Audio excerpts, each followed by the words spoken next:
Atlanta News First Alert meteorologist JD Dishroon here, and so far it's been a relatively quiet day across the radar, but we have had a few isolated showers pop up. We have one right now from northern Fulton County heading up into Forsyth County. That one's starting to fizzle out to the west of Lake Lanier, and that's exactly what we can expect over the course of the next few days. Just one or two pop-up showers and storms that could kind of put a little damper, but it won't last more than 15 minutes or so. It was a warm one out there, actually borderline hot for this time of year. 84 degrees was our high, and we almost hit that record. We only missed it by about 3 degrees for the afternoon. Our morning low of 69, almost 20 degrees above average, and that's exactly what you can expect as we make our way into tomorrow morning as well. With this summer-like weather, maybe a great day to head out to Lake Lanier, Lake Altoona. This particular shot coming us from Lanier. We're looking at 83 degrees still in the 7 o'clock hour. Beautiful southerly wind, about 10 miles an hour. So if you're up there, enjoy the beautiful sunset and the gorgeous conditions while you're out on the water. Meanwhile, almost everyone is dealing with picture perfect skies. We're looking temperatures 83 in Atlanta, 80 though in Covington, 79 in Carrollton, 81 in Thomaston, 75 in Helen, and 78 for folks over in towards the Blue Ridge area. Now you notice for folks into northeast Georgia, well, you were very cool yesterday because you had that wedge that built in. Today, not quite so much. You're looking at temperatures a good 10, 15 degrees warmer than you were just this time yesterday. Meanwhile, for folks over in towards the rest of the area, about the same.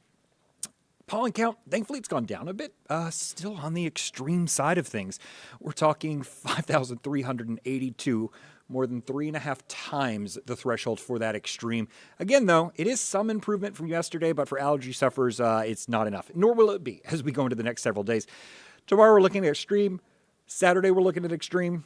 Sunday, we're looking at probably extreme. I'm not going to lie to you. Sunday's probably going to be extreme, even with the rain in place. We noticed that last week when we saw the showers move through. We just did not get a lot of relief because the pollen count is so high.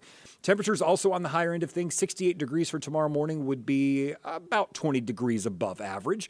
So it is a pretty big change from the temperatures we would typically see this time of year. But we'll get more towards those and even below average as we head into the next several days. More on that in just a few. As for what you can expect tonight, again, everybody's looking at the low to mid 60s.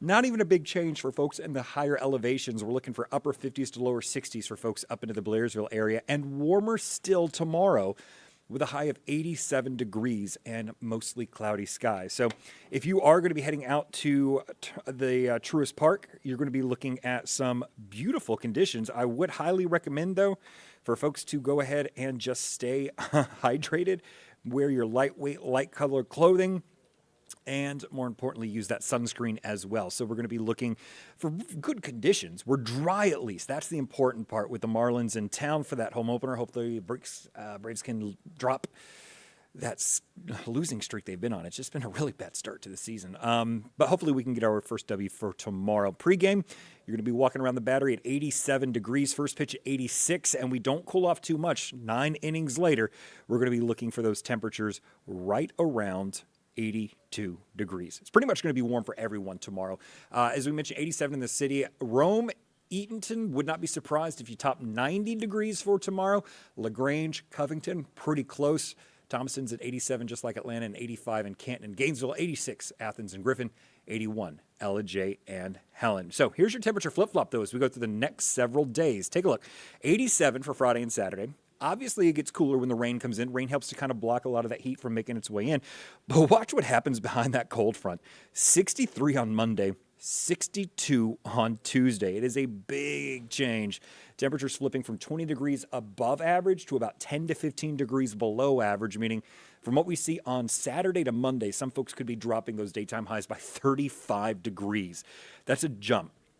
And with the system out to the west, you'd think being in Arkansas and Tennessee, it's get here in the next day or so. Well, it's not. High pressure out in the Atlantic's really kind of helping to stop that. It's basically acting like a big stop sign for the system and causing it to stall out to our west. Bad for them. Multiple rounds of severe weather and possibly catastrophic flooding across portions of Arkansas and Tennessee. But for us ahead of it, we're staying dry with just a few summertime showers and storms. Ultimately, though, we're just going to be hot with that warm, humid air pulled off the Gulf. But the high does move off Saturday, and that allows this front to finally move in Sunday. And while our severe potential is not as high as what they're going to see out to the west, we do have the potential for severe weather on Sunday. The metro area and southward is under that level 2 of 5 risk for Sunday afternoon, evening, and into Monday morning. And here's the timing on that. You notice by 9 a.m., this is Sunday now, our first alert weather day. We have scattered showers already into northwest Georgia, becoming more numerous as we head into the afternoon, and some of the rain could be heavy at times. So we are concerned about the potential for flash flooding as we head through Sunday afternoon, evening, and overnight.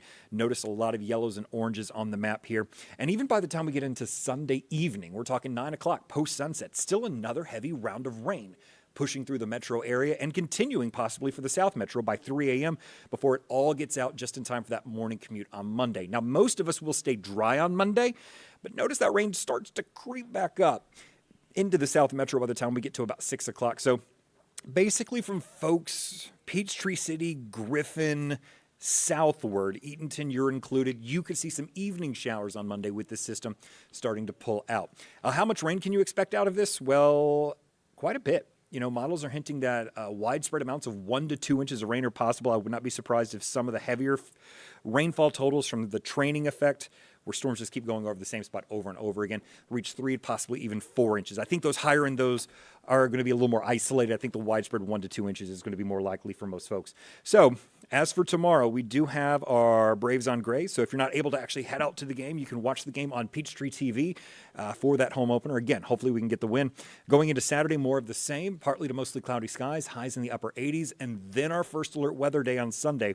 Showers and thunderstorms rolling across the area, lingering into the early morning hours of Monday, and then we cool it off. 63 on Monday, 62 on Tuesday. For those of you who have already gotten in some gardening work or you've already planted your crops, keep an eye on Tuesday night into Wednesday morning. While we're going to be at 39 here in the city, out into the suburbs and especially into the North Georgia area, we are going to be expecting a freeze for that Wednesday morning. So that's something to keep an eye on if you have a vested interest in your crops or your plants in your yards.